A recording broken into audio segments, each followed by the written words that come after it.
We're here at the top of Bascom Hill in front of the Lincoln statue to do this sort of like roundtable conversation. I think we can all agree that this is a really tumultuous and important time in American history. As young people in this world, what matters to us? What do we care about? And what do you want to change? Or what do you want to stay the same? So just start out giving you all a chance to introduce yourselves, what organizations you're a part of, and why you got involved in political activism. Hi everyone, my name is Kiesen. I'm the president and founder of Voices of Courage for Equity and Social Justice. And I got involved when I first migrated to the States, so I knew that I wasn't able to vote. So I knew that I had to do something. I had to make my voice being heard. And that's how I got involved into activism. And I did a lot of canvassing, phone banking, you call it, when I was, basically an immigrant who didn't really speak the language or anything like that. My name is Roman Fritz. I'm a ASM Student Council representative, and I'm a Democratic Socialist. Hi, my name is Charlie Schmidt. I'm here with the College Democrats, and I got involved just my high school attendance zone covers where George Floyd was killed. And so after that, I was like, oh, I want to do something. I want to try and make positive change. So I joined an organization at my school that was about desegregating our classrooms, desegregating our advanced classes to be more specific. And in doing that, I've kind of just catapulted myself into all these different positions. And now I'm just a member of the Democratic Party. Hi, my name's Aiden. I'm a member of the Catholic Social and Political Fellowship here at UW-Madison. It's probably actually the least politically active group out of all of these here, but I joined because I've been a Catholic my whole life, and especially I'm interested in philosophy and all of that, and so it kind of merged into the applied philosophy of politics, especially political theory. So I am here representing sort of I've studied the Catholic tradition myself, so. Hi, my name is Marquise. I'm part of the Black Power Coalition. I run as the Chief Operating Manager. Sorry. I got into activism because my community was around gun violence a lot. We also face a lot of social issues, so that caused me to get my voice more out there as a youth at the time and just carry on that same message throughout my whole experience. I'm Pravir. I'm a board member on the Wisconsin Young Americans for Freedom. I got involved, I would say, out of a reverence of the ideals of which this country was founded, and for my personal desire of the continuation of those ideals. I'm Ben. I'm the president of the College Republicans. I think just the main reason I got involved was to make a positive difference in my community. I think that like one of the most prominent questions of our time seems to be like nationhood and like who is American, what does it mean to be American, are you a patriot, are you not a patriot? So I want to go and like ask everyone and have a conversation about like what does it mean to you to be an American? Well, America is a continent, so anyone who lives in the American continent would we consider an American? Now, if you're asking who is a U.S. citizen, then that's a more complex question. Like, what does it actually mean? Like, does it mean that you have to have a certificate? Does it mean that you have to have a birth certificate? I mean, what does it mean? Like, does it mean that you have to speak the language? That you have to look like someone? Like, that you have to have a specific phenotype? Like, what does it actually mean to be a U.S. citizen or a person from the United States? I think for me, it's not about being a citizen, but it's about being in a country that was founded on immigration and founded on immigrants. And my ancestors were immigrants, my family and my friends are immigrants. And that's like principally what it means to me. It's that it's a nation that's founded on, not by the founding fathers, but founded on inclusion and founded on not excluding other people based on their citizenship or their race or their sex or anything like that. So. Yeah, frankly, I don't really think there's like a definition of being an American. I think anyone can be an American, but I think like to me, being an American is the American dream. That's what you think about when you first like think about being an American. And I think that like the idea that people should be able to provide for their families, people should be able to provide for their communities, for themselves. And I think that also means like the responsibility of ensuring those things are happening, ensuring that we have access to healthcare for everyone, ensuring that we have access to good education, that everyone can have a roof over their heads, can support a family if they want to. I think that also means like supporting the ideals of being an American. Other people have said, like, I think everyone is an American at the end of the day that just lives here, and I think that the idea of like we should exclude people because of this reason or we should exclude people because of that reason, it doesn't make sense. Like, you're an American, like, if you want to be, and I think that's all it should be. My sister asked me the exact question.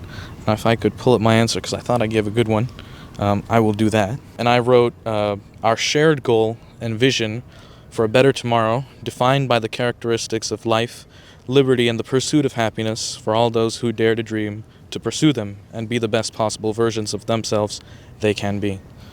So, in short, I would say that's my understanding of that.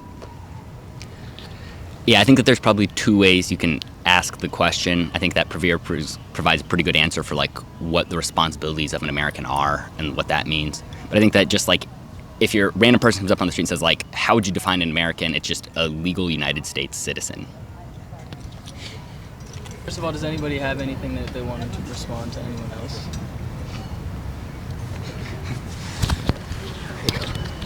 A United States citizen, I think that it's founded on different principles than excluding people based on, you know, what sort of legal status they have. You can take away and give citizenship to anyone who lives in this country, but at the end of the day, it's if you live in this country, and if you're in this country, you're likely an immigrant. That's just the principle of being an American. So I was actually born in Mexico, but I was naturalized. So would you consider me an American? I am a citizen, but however, like sometimes, for example, DACA recipients, would you consider them an American? Like sometimes the only language that they speak is English. The only place that they know that they call home is here. Would you call them an American? There's complicated, but no. Would you want to like further explain what you mean by that? There are legal pathways to citizenship in the country, and people should follow those pathways. I understand that there's like certain complexities and things like that, but like there is such thing as illegal immigration and legal immigration, and the people who follow the rules are Americans, and the people who are not legal citizens are not Americans definitionally. I'd also add that just because there are exceptions to a norm does not invalidate the norm. So because there are a small group of people who do fall under DACA, I wouldn't say it necessarily invalidates Ben's larger statement that, you know, in the literal legal sense, an American is a United States citizen. Nobody wants to leave their country. I didn't want to leave my country. I had to leave my country because of unforeseeable reasons that I wish to not disclose. But nobody wants to leave their country. They leave their country because they're looking for better options, not even for themselves, but for their families. They're trying to provide for their families. They're trying to achieve higher education. Like, that's what I did. My family was just lucky, you know? Like, my family was just lucky that we were able to find a legal way. But however, my mom, it took 22 years of her life just to be able to achieve permanent residency. So when you're trying to say that there's pathways, I'm telling you, it's a very limited window when it comes to legality, and people don't leave their countries because they want to, but because they're forced to. I wouldn't generalize your statement to all immigrants that they're leaving because they're forced to. I mean, my parents came here, you know, no one forced them to come here, and I would say, obviously they missed their family, but there was a desire of want to come to America. It wasn't out of great, you know, hardship or, you know, necessity that they were forced, as I imagine you were saying you were, to come here. So I disagree. It is a long journey, and in some cases very arduous. There were instances where my dad had lost his job, and the nature of visas, I'm not sure if this is still the case, but back then it was you had 10 days to find a new job, otherwise you would be deported back home. So my dad worked very hard and had to find a new job so that he could stay there. So it is a very hard journey, and it is quite a long journey, but with tremendous payoff, as all, you know, good things with great payoff are. I just kind of want to point out the absurdity of saying that like someone who has lived here for 23 years or something like that is not an American. I just think that's absurd. Like, what are they then? There's also the question of, like, imagine like a child who moved here at like 2 or 3 years old and hasn't been given citizenship yet, and they've lived here for a very, very long time. I think it's kind of absurd to say that that's not an American. I think that it's just a strange thing to say that someone who has lived here for many years, who's even lived here in general, is not American. Sure. I think Ben said something at the beginning of this, is maybe we're talking over each other a bit here, because he was talking about there's kind of the two definitions of American. There's the almost more spiritual definition of an American, like someone who believes in and accepts the responsibility of the values of the United States and participates in the system. And then there's the more factual sense of someone who's not factual, but legal sense of someone who's an American citizen, which it wouldn't necessarily be disrespectful to say that someone's not an American in that sense. They could still be an American in the first sense, which is that they believe in the values and they belong here just as much as anyone else who does. I mean, I don't think you need a line. I don't really, I don't know. Obviously, legally, there should be, people who get things because they live here and people who don't. And, obviously, if I live in Great Britain, I shouldn't be, an American if I live in Great Britain 24/7. But, I don't know. I feel like drawing an arbitrary line of what it means to be an American, it's there's so many, laws that have done that have been, on unfair reasons, in my opinion. And I think, being obviously yeah, there's a legal answer to what is an American, and I think that's what you're exploring, but I feel socially being an American is so much different than what the legal definition is. And I don't know, I guess, does your definition change if it's socially instead of legally, or is it the same no matter what? What I believe there is, and I think Charlie put it eloquently, the social aspect and the legal aspect. I think legally, I think you said you would agree that there's citizenship and then there's non-citizenship. And in the legal sense, if you are a U.S. citizen, you are thus an American, and if you are not, then you're not. But socially, I feel that's more so what you guys are talking about, the social aspect of it. And what Ben mentioned and what I kind of echoed is that there is... to be an American, there's a social respect and responsibility which you must uphold of the, laws and values and ideals of this nation. And when it comes to, having respect for those, it means you come here legally and go through that process legally, as long and arduous as it may be. So, societies kind of need at a certain point boundaries. If somebody comes in the United States from India or something and is still flying an Indian flag and everything and doesn't want to be an American but still calls himself an Indian, at what point does that person never become an American? How does that line get drawn? If we can make our country better with new people, I don't understand how that's a bad thing. I think nearly every single person here, probably's family immigrated here at some point. If your family's native, then that's probably the only way they didn't. But besides from that, I don't understand why we can't just be accepting of everyone who wants to be an American. This is a separate related question, but if you look at Minneapolis, since the 1980s or so, there's been a rapid influx of the Somali population, and now roughly 10% of the Minneapolis-St. Paul area is Somali. Do you think that rapid change of a culture through immigration can ever be a bad thing? I mean, I'm from Minneapolis. I live in Minneapolis. Can I take that? Yeah. I live in Minneapolis. I'm a fourth generation, Minneapolitan, as we call it. So yeah, I felt that, and I definitely noticed coming to places like Wisconsin, a lack of that kind of representation. And honestly, I have only ever viewed the Somali community being deeply rooted in Minneapolis as a good thing for my state and for my city. And that's something that coming here to UW, I feel has lacked a lot, is we don't have a lot of diversity here. I mean, it's one of the whitest states in the country. I think we're the third whitest state in the country. And you definitely realize the loss of those voices and the kind of you'll be having a conversation about race in a class, and you'll look around and be this is all white people. We should not be talking about race right now. I don't imagine Ben's point necessarily was specifically about Somalian people. I think it was more so on the larger premise of, if a culture in a specific area rapidly changes over time, what would the effects of that be? I mean, I would ask the question, I could ask you directly, why did you use the example of Somali people in Minneapolis, if not to say something about the question you were trying to ask? I mean, I really don't think there's many examples that you can point to where, people entering an area, like immigrants entering an area en masse, was necessarily a bad thing for the culture or whatever. I think it's really strange to say that there's like a bad culture or a good culture.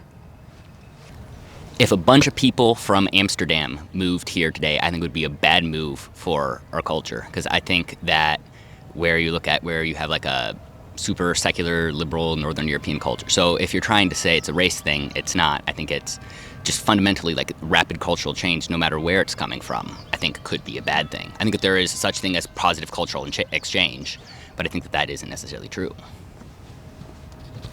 Do you have any example of this besides a hypothetical? I'm sure there are, but like it's not like there is, we'll give it to Aiden in a second, but it's not like there's mass, like at this point, it's not like there's just tons of people coming over from the Netherlands or something. Okay, so that's not a problem. So I'm descended from a lot of German Americans that moved over to the United States in the early 1900s. This was at the peak of percentage foreign-born in the United States, and basically what happened is that there was there were a lot of issues that was causing, because basically most of the Midwest was speaking German, and we saw there was a lot of culture clashes. There were race riots. There were German race riots happening all over the place. Why would that be a problem with German people though? Like if like a bunch of Irish people, for example, moved to the United States, like my ancestors, and people say, the Irish people are stealing our jobs, the Irish people aren't white, the Irish people shouldn't be here, we got to get the Irish people out of here, they're damaging our culture. Is that, that's crazy actually. And is that an issue with the Irish people, or is that an issue with the people who are saying that? I wouldn't say that's an issue with the Irish people at all. I think it's just an issue of integration, sort of. Why don't we integrate the nationalists who say that we shouldn't have immigrants and who are creating all this conflict? I guess I just need some clarification. What is the American culture? Aren't we all immigrants? Like, there's there's no like specific culture that we have. Like, this nation is rooted on immigrants. This country is rooted in like different backgrounds, different cultures, different traditions. When you guys are talking about integration, I guess I'm a little bit confused, because what does that mean? Isn't that what we've been doing ever since the nation was created?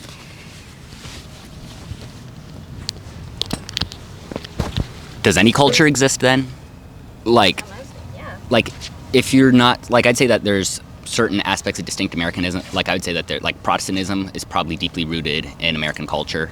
I would say but that. Can you define American culture? Because you're talking about American culture. Well, I would say, like, I'd say you can't. Could you define a different culture? Yeah, like I couldn't. I couldn't. That would provide a framework for us. Sure, like, let her do that. Yeah, define. I can define the Mexican culture just fine. Like, we have certain traditions, we have certain festivities, like.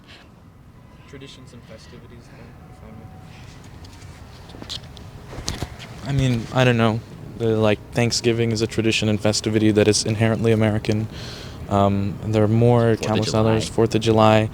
Like, if traditions and festivities is the defining factor, then we have many. But we celebrate Cinco de Mayo. Yeah. Well, Mexican communities, I'm sure they do celebrate Cinco de Mayo. No, we all celebrate Cinco de Mayo. The Canadians like to celebrate the 4th of July. Yeah, Halloween was from Ireland as well. I think this is actually a great thing in the United States, and kind of what I was talking about earlier, which is that the United States allows for that self-awareness that allows us to recognize when we're not properly respecting the dignity of the people in our country and abroad. But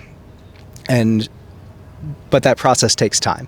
And I think that maybe what Ben and Praveer are getting at is that process needs time to work itself through. I imagine the larger point is that, like, we are a melting pot and a lot of cultures are infused together and celebrated. Like, I think you're talking about ofrendas on Dia de los Muertos with is that correct? The altar of which you... So yeah, I mean, like, we learn about it in that class, and we have like a fun, Dia de los Muertos party, and sometimes they have face paint people. Like, there's nothing, no one's saying I don't think anything is wrong with that at all. It's just that Mexican people have been coming in America for a very long time. But when you bring like a very large group of people very fast anywhere, it won't work out. Or there will be some conflict because, I mean, throughout history there are many examples, but one that I can think of easily because I'm Indian is because when the Mughals came to, like the Muslims and Persians came to India, there were large conflicts because there were largely different cultures. There's a attempt at a rapid integration, but that doesn't necessarily pan out well. But there's no issue with different people of different cultures coming here, if that's what you're getting at, like at all. But I think we gotta move on to the next one here. Okay. Democracy. You want to start? Do you want to start this one? What does democracy mean to you, and why is it important or not important? For me, democracy means that everyone who is currently living in this nation is fully represented. Everyone gets a say, no matter their legal statuses, because at the end of the day, they're experiencing what policies are. They're experiencing, like voting behaviors, all of these things, and at the end of the day, they should also be represented. Yeah, I agree with that. I think that democracy means that people have a right to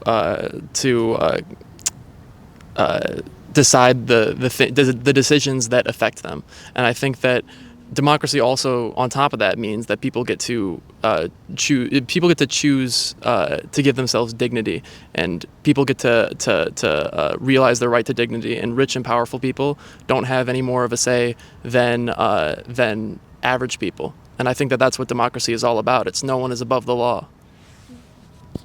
I mean, I feel like here in America, we define democracy as like one person, one vote. Everyone should have equal say in how our society functions, and no matter where they came from, who they are, they should have equal say. No matter if they are committed crimes, they should still be able to vote. I think like specific things like that. And I think to echo what Roman was saying about, like, we should not let people be able to buy our elections. There's an example of the richest person in the world pumping $120 million into a Wisconsin election last year.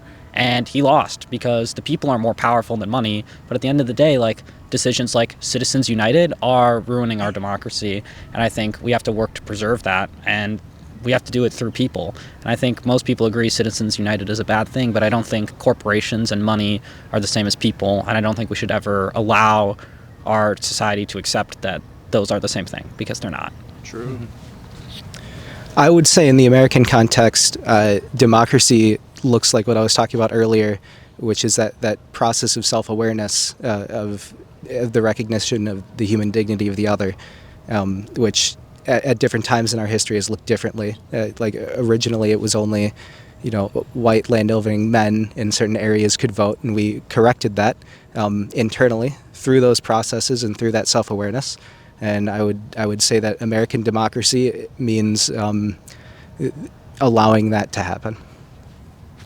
I would echo a lot of what Roman said, especially saying that nobody is above the law, having every voice matter, especially within cases where these decisions impact people's lives, and making sure that it's an all equal vote. There really hasn't been much that you guys have said that, I would disagree with, if at all. Democracy is a system in which every citizen has a right to express their, beliefs through an elected representative. And America, I feel, is one of the best and brightest examples of that in the world today. So, yeah. Yeah, I think I'd say that it should serve the interest. Like, again, we have the whole conversation about like citizenship, but like ideally the people voting are citizens who have a vested interest in bettering the country, rather than people who are not citizens of the country. But yeah, like voting, having some representation in government, like it's a set of ideals that form democracy as an idea. We can sort of amend the question to like, how could we improve the democracy that we have currently? I think you guys were talking about like rich people stuff, so.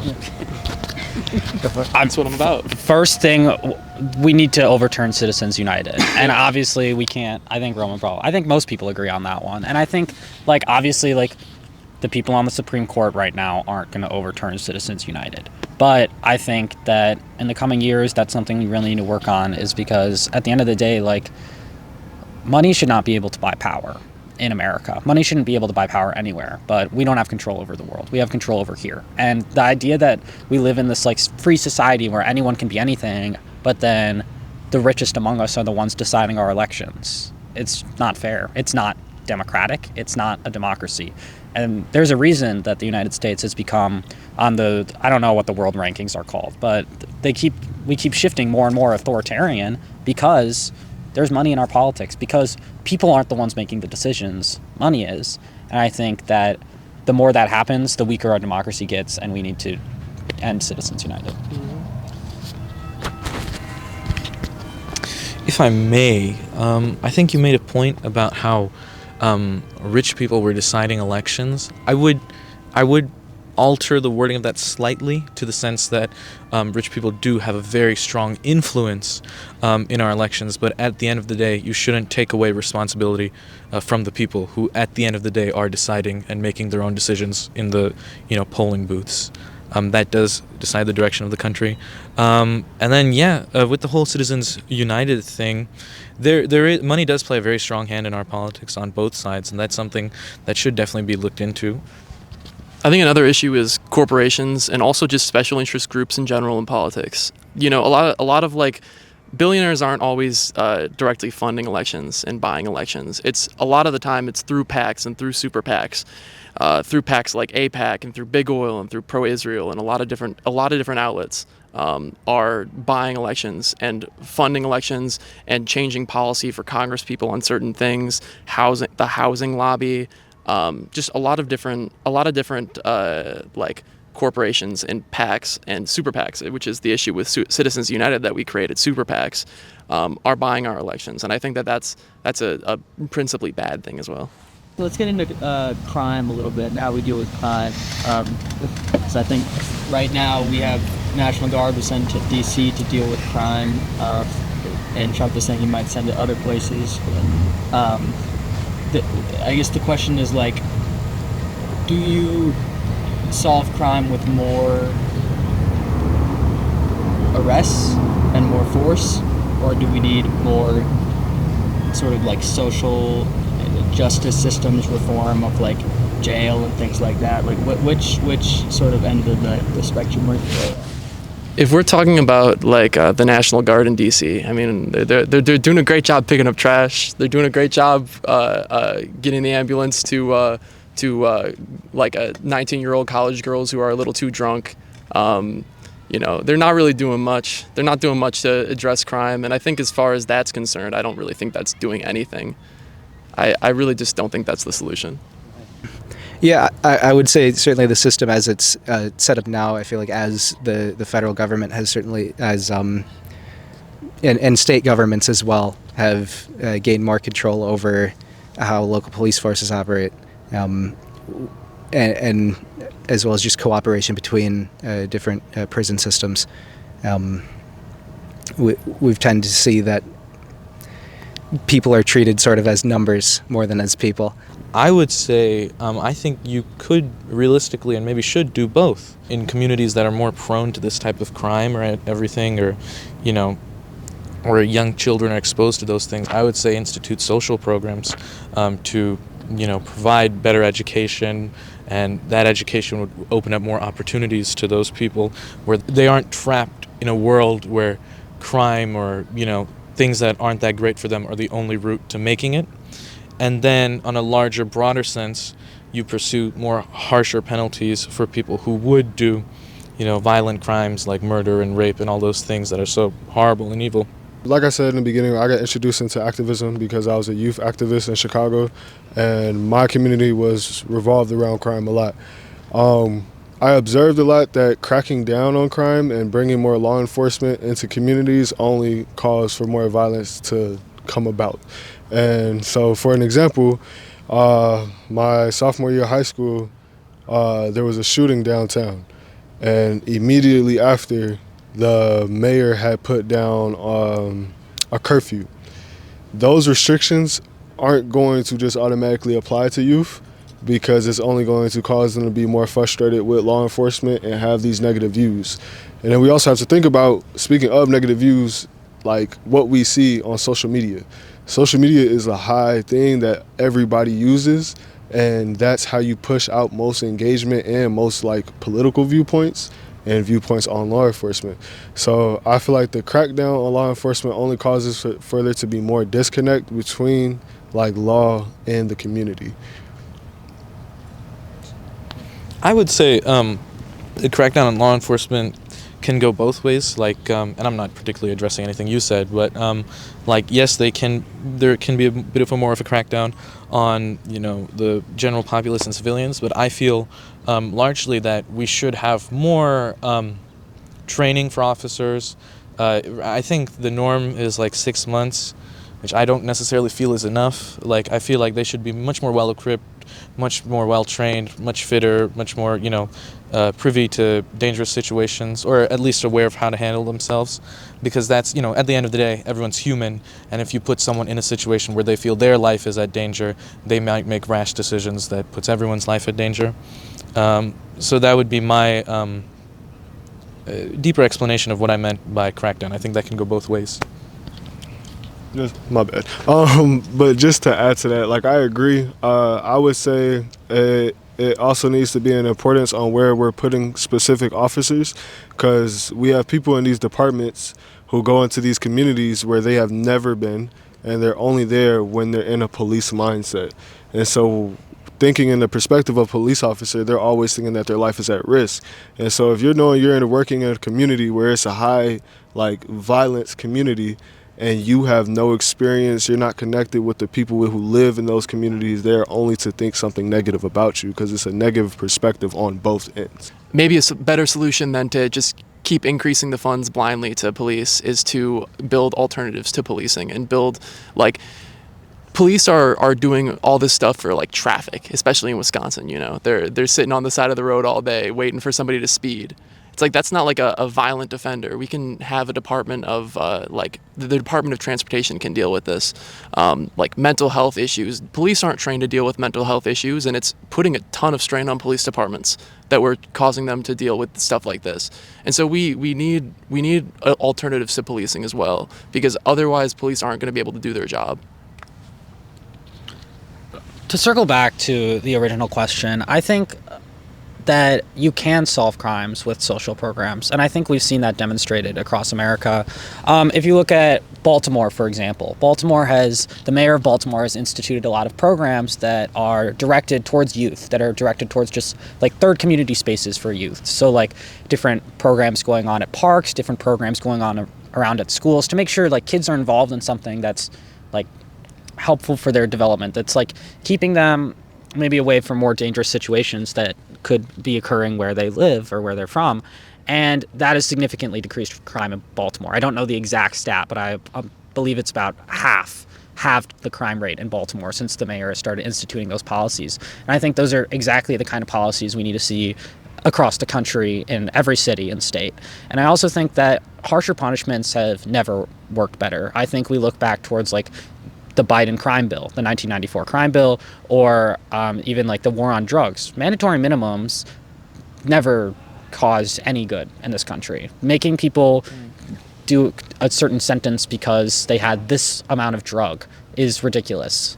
The idea that harsher punishments are going to make us safer is, one, factually untrue and has never been true, and two, is just a way of like usually scapegoating a certain population into saying like they're the problem, we're gonna scapegoat them and pretend like everything's fine because we passed this bill, when in reality the war on drugs was a complete failure. Mandatory minimums were a complete failure, and we still have those systems around today because our politicians point at them and say these are the solutions, these are working, and they're not, and we know they're not, and most people know they're not, and yet they're still around. Yeah, I want to move on to the next question, get through all these. DEI, I think the current administration has taken a pretty firm stance on getting rid of all DEI programs in the government. Supreme Court got rid of affirmative action. So, yeah, I want to ask you all your thoughts on that. I think that DEI, or like as it was conceived, like it was kind of built on the premise that two wrongs can create a right, that past injustices can be fixed by new injustices. I think that was kind of a flawed idea. Like, I think they just did an analysis at University of Wisconsin Medical School, If you have an Asian applicant and a black applicant with the exact same MCAT scores, the black applicant is 6 times more likely to be admitted. I think that's obviously unfair, because what did the Asians ever do? Like, I think that if it were a reverse scenario, if white students were admitted at 6 times the rate of black students, we would very clearly call that a case of discrimination. But I think that whenever it's like this, we act, oh, it's DEI, oh, it's fixing some past injustices, it's fixing up the problems. I just don't think that's true. I don't think that's a problem necessarily, because if someone grew up poor, they didn't have tutors. They, like all of these privileges that they might not have had in the past, I do think you have to take into account all of those statistics. You can check the exact numbers. It's a do no harm report from the summer. I believe that the average black person who's admitted to UW Medical School is scoring somewhere around the 65th percentile in MCAT scores, whereas the average white or Asian is scoring around the 85th percentile. So what you're doing is you're objectively admitting 2 different levels of students. What you're doing is how is that not discrimination? How is that not discriminating against the white or Asian applicants? Well, I mean, it is to an extent correcting for the flawed education system that we have. The reason that white applicants are scoring higher than black applicants isn't because white applicants are like smarter or something. It's because black people have less income in general across this country.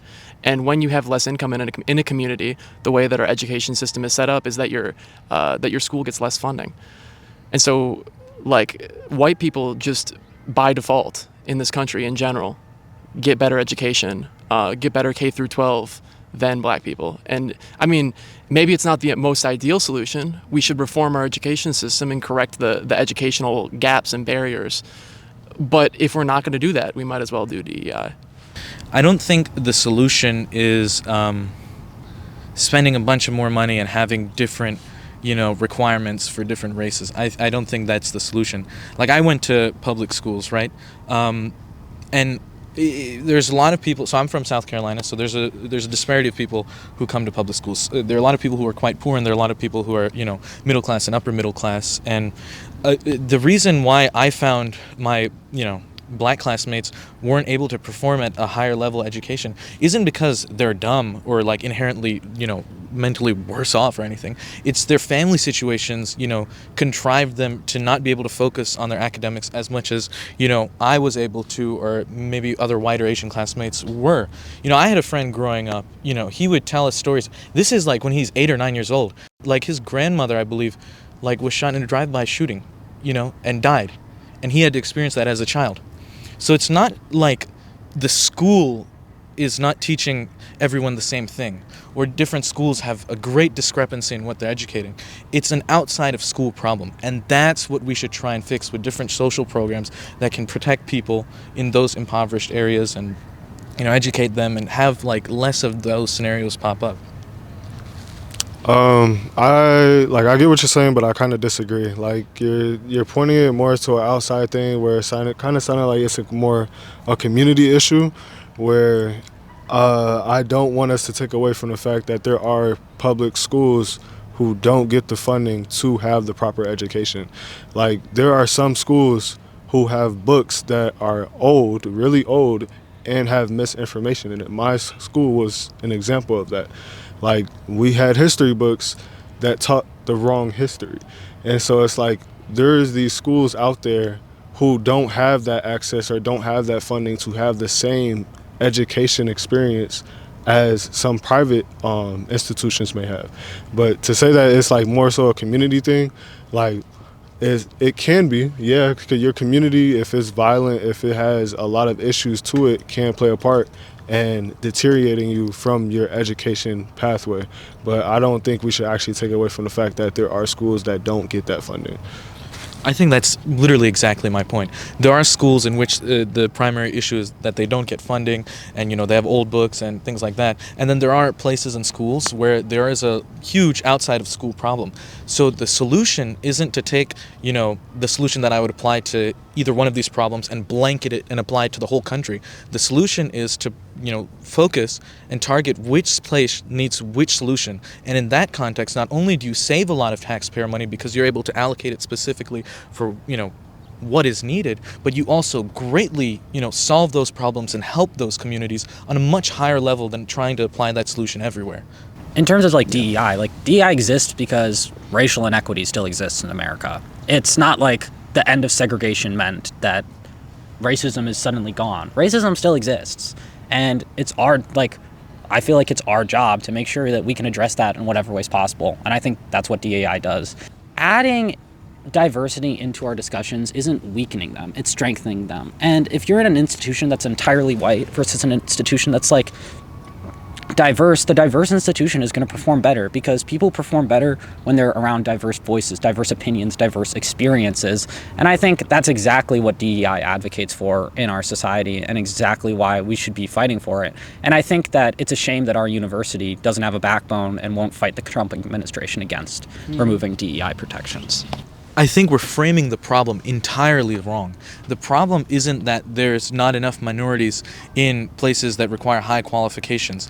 It's the fact that those minorities are not achieving those requirements to be in those places. So the solution is not to artificially pluck them out and throw them in there, where frankly they probably won't perform at a great level. The solution is to fix the foundational problem of those minorities not being able to achieve those qualifications and requirements. I think that's precisely the point. We can't just fix problems by printing diplomas. We can't just ignore fundamental educational problems by just at the college level saying that if you're from certain minority groups, you're just going to be given an advantage in college admissions. That's just not. Helps no one. Doesn't actually fix the problems that we could be fixing. Rather than admitting a student who's maybe not able to keep up with everybody else at MIT, instead of having them go to Georgia Tech and excel. I think that just creating these artificial systems where we're just bringing students who are not able to compete in the same field. Do you think that academics is the only way to measure how well a student enhances their the school environment? Well, a school largely is meant for academics. Now, there are other things that a school does. With the school, and we're doing this. This is an academic. So my question remains: do you think that academics is the only way to measure how successful a school is? I'd say it's probably the primary way. It is sure.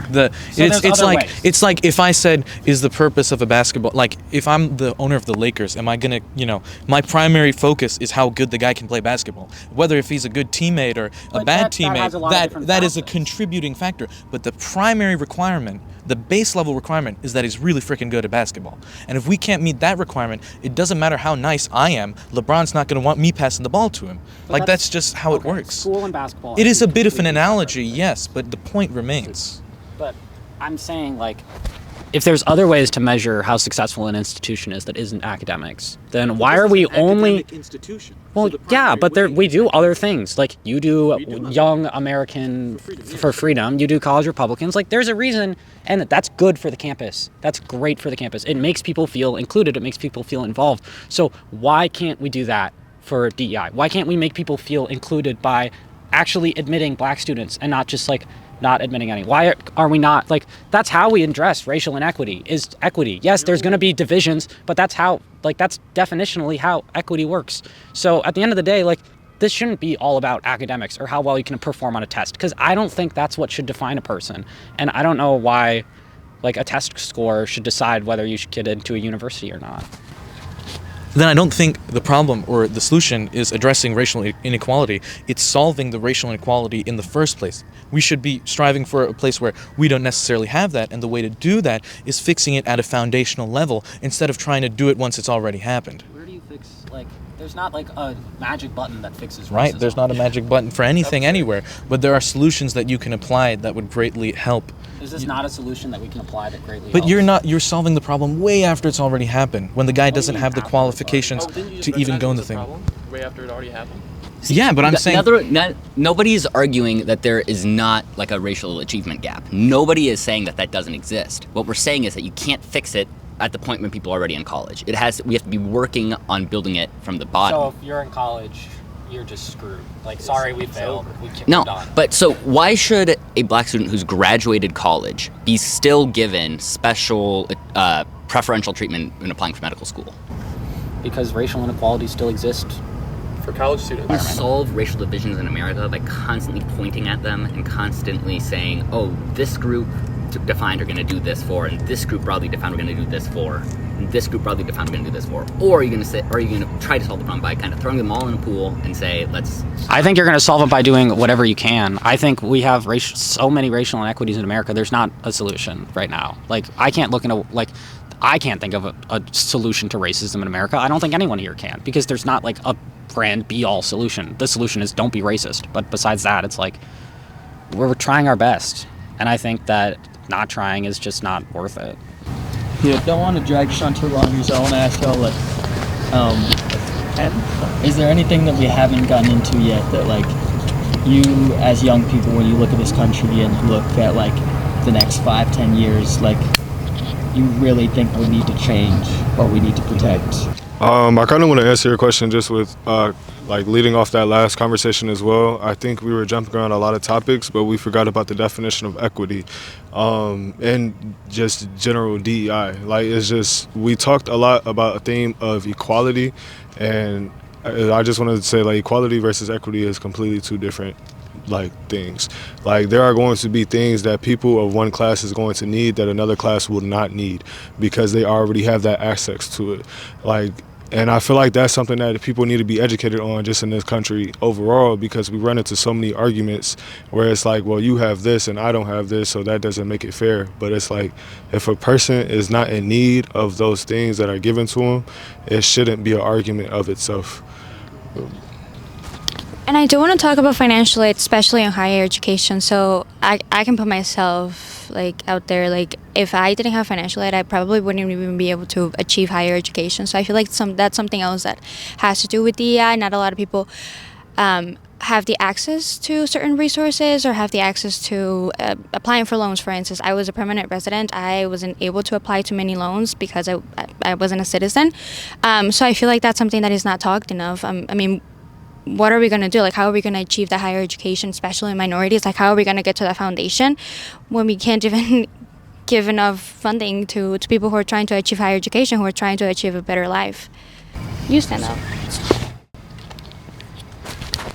I think when it comes to loans, a way to properly address that is having some process where loans are underwritten, and having a clear statement for when you apply to a certain degree, what your chances of getting a job are, and your ability to repay that loan. Because if it's like, just as an example, 3 white people who want a gender studies degree versus one like Hispanic kid who wants a degree in economics, the loan underwriter will say, well, the economics guy is much more likely to pay me back, so I'm going to give him the loan. And that creates more opportunity for everyone. I don't know. I see the problem with higher education in terms of like financials is that you even need loans in the first place. Like, why is this not affordable? Why is it not even universal?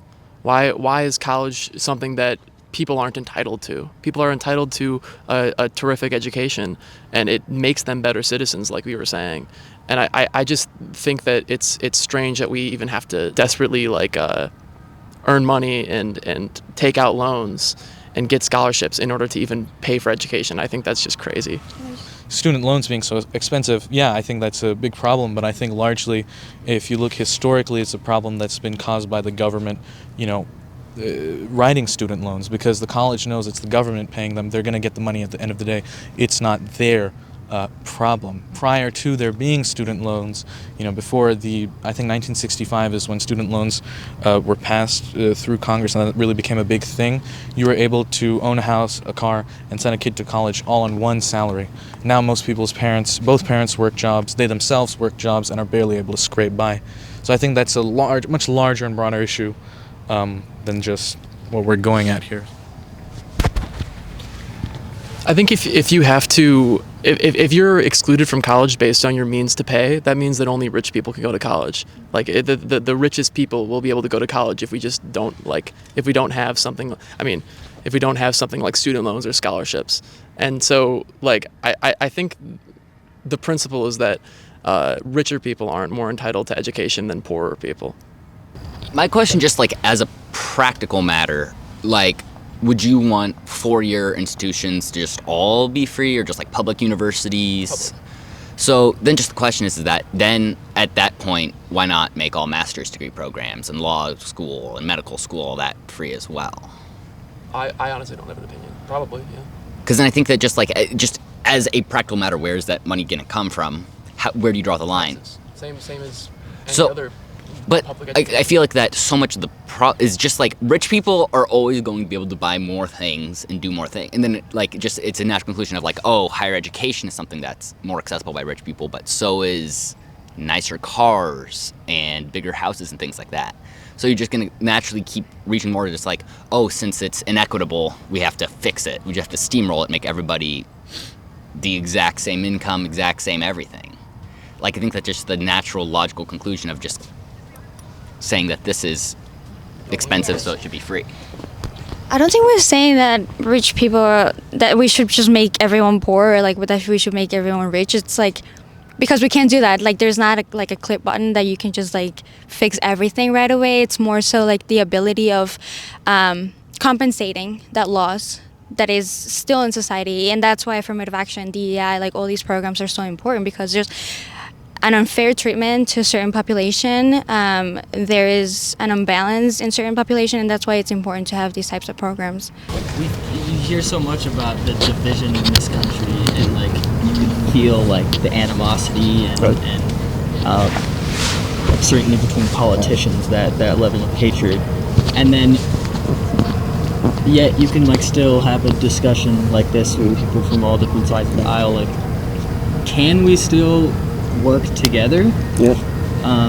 And is there really, does that increase of division really exist, and why? Okay. Could I start? Okay. This is something I feel very strong about. Pope Francis, in his encyclical Fratelli Tutti, which is just a letter that he wrote to all people, talked about this a lot, of kind of the fake attachment that we have on social media has led to sort of a culture where we communicate all the time, but we're talking past each other. Generally, politics have always been to some extent kind of a culture of hate. It's famously been called like the communion of sinners to some extent, but he also talks about the need for a culture of love, and I feel like a lot of that is sitting down and having discussions like this, where maybe it's an open air, maybe risking maybe offending people to some extent, but also just talking honestly in this case. I do actually have an open question that's sort of related to this to everyone. I ask this any time that I see people our age with different worldviews. I'd love to know, if you do plan on having kids, what age would you let them have a phone and then get social media?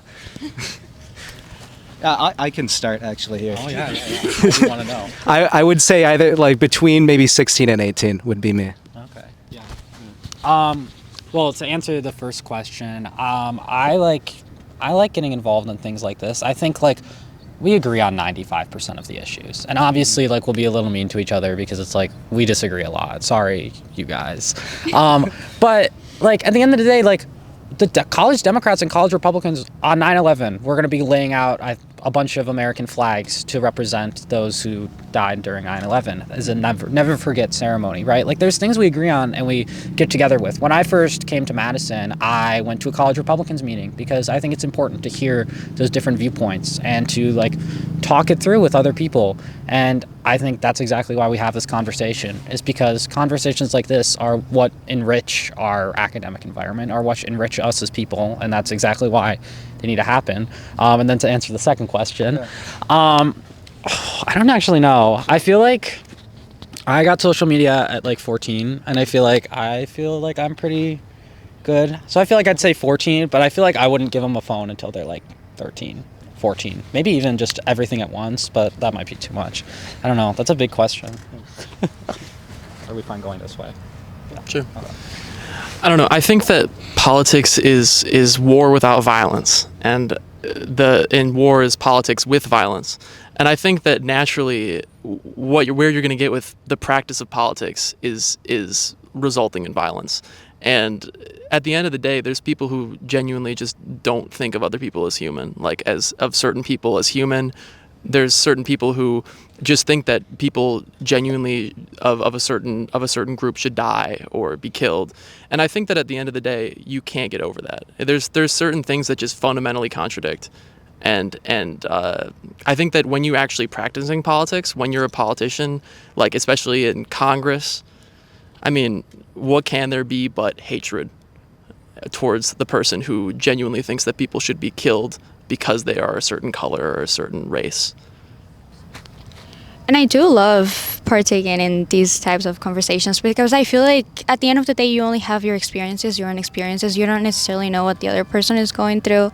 So just talking about like what you've been going through, like your experiences, why you think the way that you do, it's really important, especially in higher education.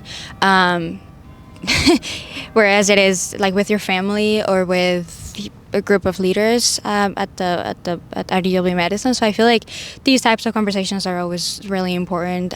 You cannot be closed-minded. Of course, we're gonna have differences. Of course, we're gonna have different experiences. But at the end of the day, I feel like we're all humans, and we have our own values. We have our own principles. But at the end of the day, I mean, I'm probably gonna like see you in the street. I'm gonna say hi. Like I'm gonna wave. Like that's just who I am.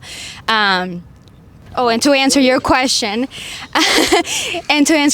I do not want to have children. But if I were to have children, I think I would definitely just give them some classes beforehand, like social media classes, and how to like not get too invested, how to know what's right, what's wrong, like what's actually factual and what's not. And then maybe like at 15, I think I started going on social media at 15. I feel like that was a good age for me. Wait, I just want to say what age I thought my kids should have social media. I feel like, or wait, are we talking about phones or social media? You can do both if you want. Okay. Yeah. Dude, I feel like freshman year, because I feel like there's the balance of like are they going to be excluded from society if they don't have a phone? But God, I hope that social media and like phones the way they're treated right now don't exist when I have kids. Oh my God. I wish we talked. So I'll start off with Aiden's.